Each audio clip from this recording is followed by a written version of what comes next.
Let's talk about financial freedom. Financial freedom is not necessarily about how much money you're making at your job or in your business.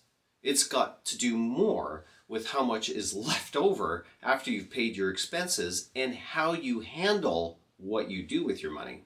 Just because you make $200,000 a year doesn't necessarily mean that you're making good money. There are countless people making $200,000 a year that are still going broke. Why? Because income is what you earn, but profit is what you keep after paying for your expenses. So in today's video, I'm going to give you 3 simple steps to help you become a more profitable human being. Think about this. Businesses have revenue and profit. Revenue is the total income earned.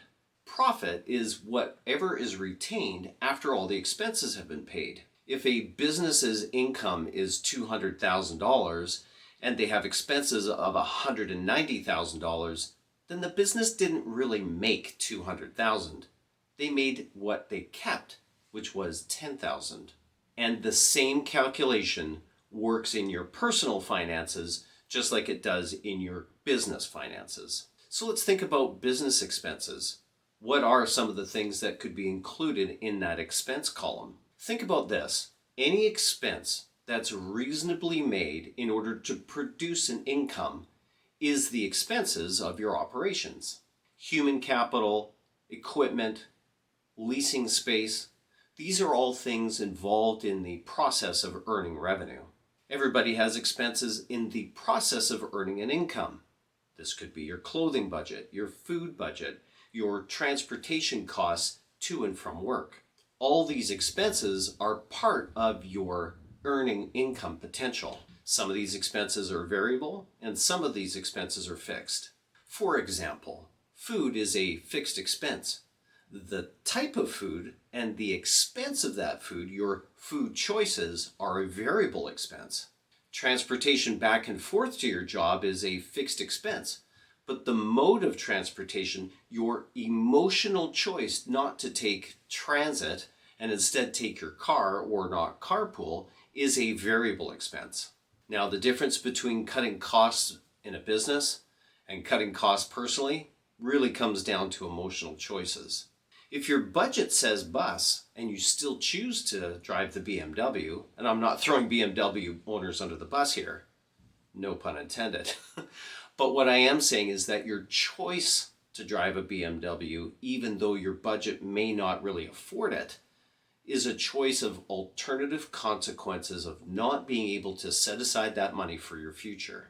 The difference is in seeking emotional validation and not wanting to be seen driving anything else other than a BMW. And to be honest, I get it. I would much rather drive a BMW than sit on the bus.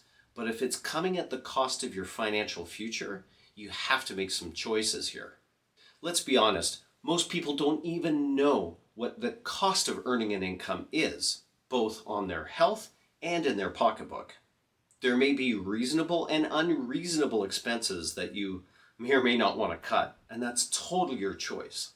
But I think if we're really honest with ourselves and cut back where maybe we should be cutting back, I think it will serve your financial future if you're disciplined enough not to find another place to spend your money. For example, there's no point in cutting costs if all you're going to do is take those additional dollars and deploy them in another expense. Here's the painful truth. If your income is equal to your expenses, then you're only working to survive, not to plan, not to do things in the future with money that you can set aside today. If you have nothing left after paying for your expenses, you have no opportunities to create wealth. And as our expenses rise with inflation, we get caught in this cycle, this trap of dependency. And most often it's emotional dependency on taking the BMW instead of taking the bus. Imagine being overweight and you really want to make some health changes. You want to improve your health overall and improve your chances of living a long and healthy life. Most people don't make those kinds of changes until they have a health problem. and then they're forced to make changes. And I would encourage all of us to be as proactive with our financial health as we would with our own physical health. So if you're ready to make changes, let's get down to some brass tacks. Here's step number 1. Make a budget. Remember that a budget is only as good as it's easy to track. Track every penny in and every penny out for a 90-day period. And be honest and be okay with really looking at the shocking numbers. Not only would I encourage you to track it, but I would also encourage you to keep writing it down and keep a good track of all these pennies going in and out. Print off your bank statements and credit card statements and do a thorough audit at the end of each month. It's time for a personal financial audit, and it's time to stop the insanity. So after 90 days, that should be enough time to give you some good indication of where all your money is leaking out of your bank account and where is it all going. And now that you've done that, it's time to make some small and incremental changes. Don't think that you're going to be able to change your budget completely and turn this around in 30 days. It's going to take some time. So what would that really look like? Here's an idea that might help you. It's the idea of easy switch and hard switch. Easy switch would be something like, instead of taking the Uber, is it reasonable that you can plan ahead and take the bus? Here's another easy switch. Instead of having a paid Spotify subscription, why not try the free version instead? Or thinking about your streaming services, do you really need both Netflix and Amazon Prime? How about trading in that expensive vehicle for something that may be a little bit more economical and reasonable based on your budget and how much you want to save every month? Here's another easy switch. Fall in love with your frying pan. Stop thinking that you are doing really well, that you can go for dinner every single night.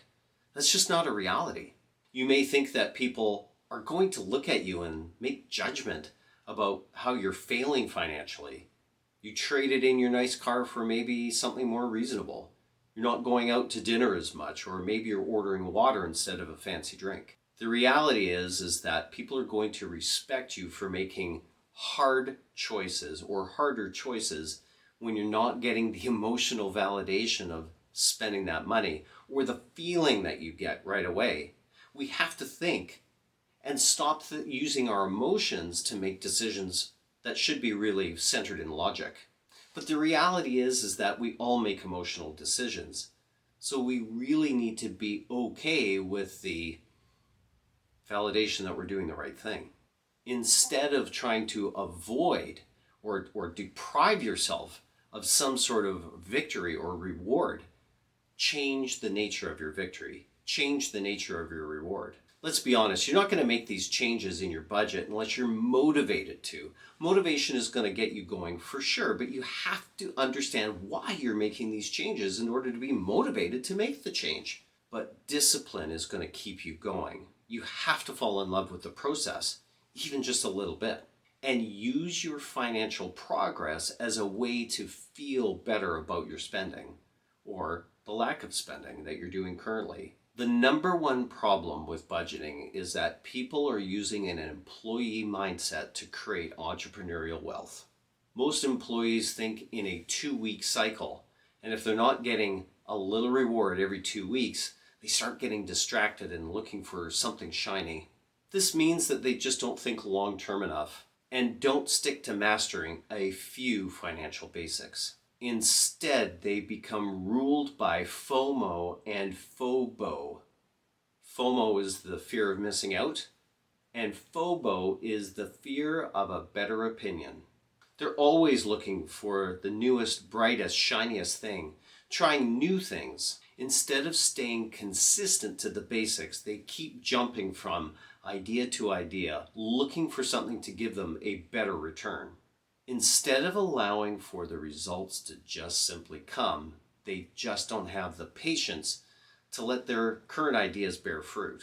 Sometimes this means learning how to exercise the muscle of delayed gratification. Now that you've learned how to master your budget, let's look at step number 2.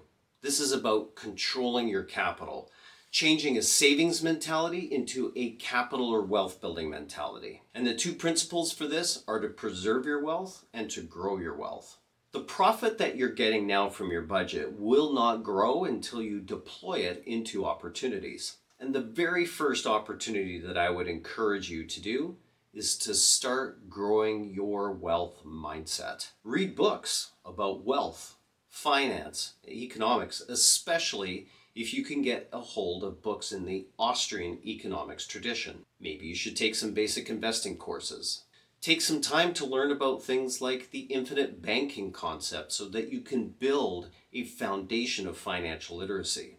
Learn about the income tax system and how you can legitimately pay less tax. Quite frankly, it's insanity that people would choose to pay more tax when less tax is an option.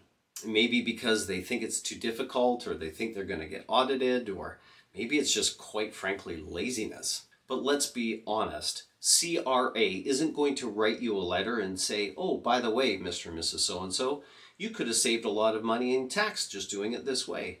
That's not CRA's business. But above all, when it comes to developing your financial literacy, stay curious and keep asking great questions to qualified individuals. So after mastering budgeting and maybe learning a little bit about financial mastery, the third step in becoming a profitable human being is about increasing your active and passive income. Maybe you can monetize a skill or do some freelancing. Maybe you should start a side hustle. Maybe you need to go to your boss and ask for a raise. But most importantly, go and meet people that can help introduce you to other opportunities. Nobody should ever depend on a single source of income, especially if you're barely making ends meet, let alone chasing the life of your dreams and goals. Here's the bottom line. Don't be impressed with yourself if you make a lot of money, but it's all based on you. Because if you lose your ability to perform, your income will stop like that. Robert Kiyosaki's classic book, Rich Dad, Poor Dad, talks about the importance of raising your passive or ongoing income compared to your active income, the income that you earn by doing a task or job. The more passive income you create, the closer you will be to reaching your financial freedom. So stay focused on doing a budget to control your expenses and allocate your savings and growing your savings. Develop your financial literacy and start increasing your income, because real profit really leads to more choices in your life. So if you've liked this video, make sure that you like, subscribe, and hit that notification bell for upcoming videos that I'll be releasing soon.